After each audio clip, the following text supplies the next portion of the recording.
I'd be a winner. Not really.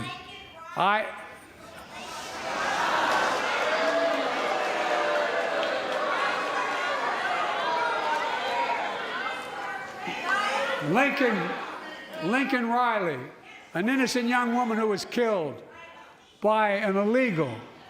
That's right. But how many of the thousands of people being killed by illegals?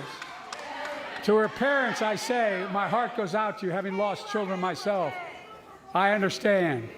But look, if we change the dynamic at the border, people pay these smugglers $8,000 to get across the border because they know if they get by and let into the country, it's 6 to 8 years before they have a hearing. And it's worth taking the chance of the $8,000. But if it's only 6 weeks, the idea is it's highly unlikely that people will pay that money and come all that way, knowing that they'll be able to be kicked out quickly. Folks, I would respectfully suggest my Republican friends owe it to the American people, get this bill done. We need to act now.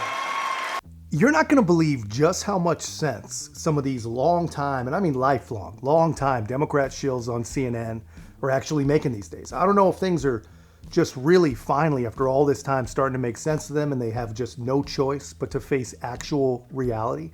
Or, I mean, it could be possible that those big fancy TV screens just have some sort of magical common sense power. And if that's the case, we're going to start a nonprofit that provides giant touchscreens for every registered Democrat in America. It has actually jumped up even more. It's 88% of the delegates, so you're looking at the percentage. Donald Trump cannot mathematically clinch tonight, but he can get within 100 or so of what he needs, and he can do that next week.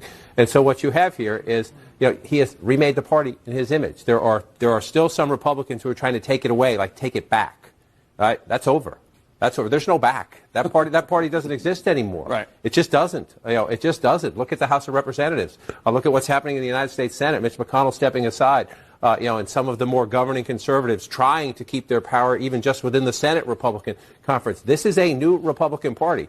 And so you have a very formidable Republican frontrunner who has remade the party in his image. And I know a lot of people at home are asking, well, wait a minute. We all saw January 6th. Wait a minute. Innocent till proven guilty, but there's all these cases. He has convinced them he won the last election. Never mind anything that happened since then. A majority of these voters are going to the polls in most of these states still saying that Donald Trump should be president. Yeah. And so this is his party. And again, sometimes I think stop talking. Just look.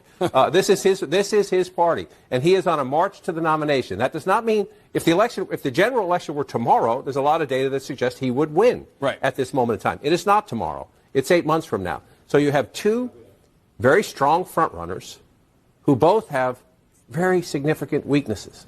And then you have the question of the third-party candidates, which I raised earlier. And so the weaknesses come in the sense of, in very much the way you're talking about how he is reforming the Republican Party. Right. More working class people, including voters of color, African-American, men primarily, but also... This is Donald Trump's party, they say. And if the election were held today, he would win. And it's got to absolutely crush their souls to even say those words. And even when poor John King tries to intimate that anyone who would vote for Donald Trump, even though he admits he would win, which has got to mean millions and millions of people would vote for him, he says that anyone that would vote for them is the worst of the worst. They're just insurrectionist, election-denying rubes who insanely believe that someone is innocent until proven guilty. I say they probably don't believe that. I think they believe that someone is innocent until proven well-meaning elderly man with a poor memory. But even with this, his believing all that nonsense, both of them have to recognize that the old Republican Party is dead. It's gone. Mitch McConnell, Nikki Haley, they were the last great hope of the establishment, and they're both effectively gone, and gone for good. The party has changed. The left always wants to talk about, the parties have switched and the Democrats are no longer racist segregationists that their heritage suggests that they are. And they're half right. The parties have realigned in a way, but the Democrats, they will always be racist segregationists. I promise you that. The realignment was made possible by the average American just waking up to the fact that, to the understanding that everything that they've believed has been a lie at the service of basically a big government power. And they're making the choice. People are making the choice that finally best fits their interest. That's what has switched. But that's just my take, guys. Let me know your thoughts in the comments. And if you haven't already, be a part of our growth. Make sure to like, comment, subscribe. Most importantly, share the channel. I'll see you in the next